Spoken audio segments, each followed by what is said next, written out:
Okay, so we're gonna do volume 3 of Should I Buy This Bike? So I looked at two bikes. I'm gonna put two bikes in this video because the first bike I only got the actual picture that it was advertised in. I didn't take any pictures of the bike when I looked at it. So this first one is a 2000 Road King. It's got 35,545 miles in it. For the picture, it doesn't look too bad.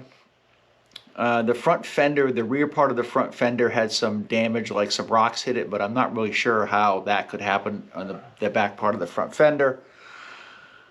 The hand controls were kind of weird. They had chrome hand controls with black buttons, but it almost looked like those controls belonged in an Ultra, where you would have the cruise control and the speaker output on that.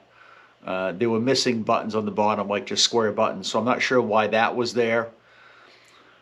I asked him if the cam chain tensioners were done. He said it was done by one of the Harley shops, although the Harley shop he told me that did it was about 60 miles away, so I'm not sure why he would go that far. Now, he did tell me this bike he took in trade. He was selling a Corvette, and the guy didn't have enough money, and he wanted to know if he'd take a Harley in as part of the payment, which he did. So he was kind of firm on the price because, he wanted the money, for the Corvette. The bike also didn't have a key, which was kind of weird. Like, why wouldn't you get a key to the bike? And if you don't have a key, why wouldn't you at least buy an ignition switch and get a key for who's ever going to buy it? Now, when I opened up the ignition switch, which I'll show you on here, you can see on this, when I opened this up, he didn't know that there was a key that went in there. He thought the only key was just for the fork lock. Now, he only put about 600 miles on this bike, so he didn't put a whole lot of miles on it. He didn't really know a whole lot about stuff. Like, I asked him about the cam chain tensioners. I said, well, did they do the standard one? Did they do the hydraulic? Did they do the mechanical? He wasn't sure. I didn't look at the invoice from the Harley dealer to see what they did, but I asked him if they changed the cam plate. He said he thinks they did, so I'm assuming it's probably the Screaming Eagle hydraulic update. So it did have, a little bit of rust. It needed tires. So I did make an offer on this bike, and the guy, kind of hemmed and hawed about it. He didn't really want to take it because he wanted the money that he advertised it for, which he's probably not going to get. It does need some, need some work on it.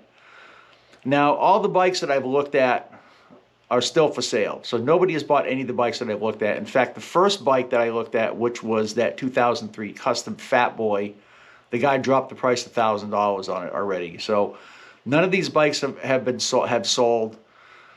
And I've made offers on two bikes. Like I said, I made the offer on this 2000 Road King. And this next bike you're going to see is a 2005 Road King in Sun Glow Blue.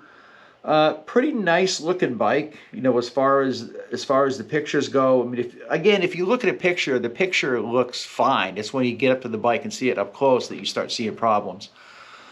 So this bike here, again, the guy didn't have a key, and I'm like, why don't these people have keys to bikes that they're selling? I don't get it. He said they also had a fob. Now, I've never had a bike with a key fob. I've always had older bikes, so I don't know really too much about the key fob. I always thought that in order to start a bike, you needed the fob. Maybe the earlier ones were just an alarm and they didn't have anything to do with the ignition, but he started the bike up and seemed like it ran fine. So I don't know. I didn't call Harley with the VIN to see if this was actually a bike that required a fob, so I don't know. There's kind of some weird things. He said this bike was garaged. Well, I don't think I have the mileage on this bike. I think there was about 30,000 on this bike too.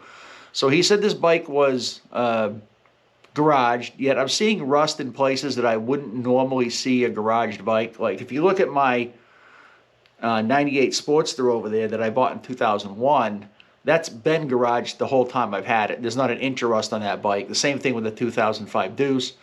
There's not an inch of rust on that bike. Now, this 2001 Springer behind me, there is rust on it because this bike was obviously left outside. But to tell me that a bike, was in a garage but still had that, I mean, I expect to see rust on like the exhaust clamps and stuff like that, which is normal. But I don't expect to see rust on like the mirror stems, which would kind of indicate to me that this nut was not garaged. He did say that there was that the cam chain tensioners were done. It was done by some brother of some friend of his that used to be a mechanic. So I got to assume that it wasn't done. For instance, I contacted a friend of mine who was looking for a bike, and he went to look at a bike, and he asked the guy if the cam chain tensioners were done. The guy said no. So I might have been interested in that bike, so I called the guy and talked to him, and he said they were done. So, which kind of led me to believe that a lot of people have asked about the chain tensioners, and he just said, yeah, they're done, because there's really no way to check it unless you take the cam cover off to check it. So unless I see something legitimate from a legitimate dealer or a legitimate shop that those were done, I'm going to assume that they weren't. Now, I made an offer on this bike too. The two bikes that I looked at were basically the same price. I made the same offer on both bikes. This guy told me that another guy looked at the bike, made the same offer. He didn't take it. But a friend of his supposedly this coming week was going to buy the bike at the full price. So I'm not even really sure why he's advertising it if somebody that he knows is all ready to buy this bike in a week. So, which I think is probably kind of bullshit.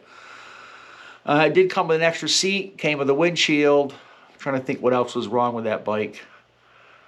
I don't think there was too much wrong with it. Oh, the wheels. Let me show you a picture of the wheels. If I can, I don't know how well this is going to show up, but I'll try to zoom in on this front wheel especially. The front wheel and the rear wheel both had indications that it was left outside. You don't get those kind of marks on an aluminum wheel like that with it stored inside. So it didn't necessarily had rust on it, but I don't remember the name of it, what you call it, but the wheels really needed to be replaced if you wanted to turn this into a nice looking bike. The wheels for a Road King like this run about $800 a pop. So there's another $1,600 right there. He tried to tell me that the fob was like $50, and I said, yeah, that's fine, but it's going to cost me $200 to have it programmed. So, you know, I got to take that into consideration too. So I made him an offer. Originally, I made him an offer on the bike. He refused it, and I upped it a couple $100. And he's still kind of hemmed and hawed about it. And he goes, well, how about if, you know, you pay me my asking price if I get the fob and the key? And I says, well, why didn't you just do that to begin with? Why are you making somebody jump through hoops to get a key and a fob for this bike?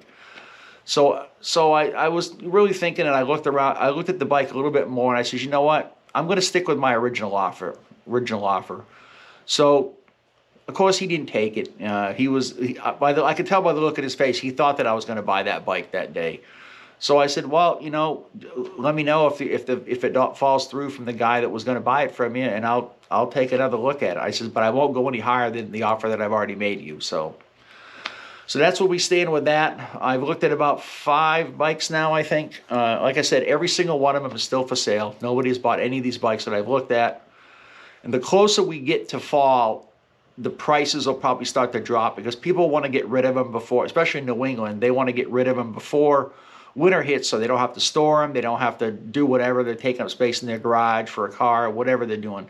So prices should start to fall next month. I am going to look at a bike Tuesday. What's today? Today's Sunday, the 15th or 16th, somewhere around there. I'm going to look at a bike Tuesday, a 97 Road King that supposedly only has 11,000 miles. So this is in a storage facility, an auto storage facility I'm going to look at. So I'll know right away if this is 11,000 mile bike or if it was stored outside. So I did message somebody else today on a 2002 Road King. I think it was 2002.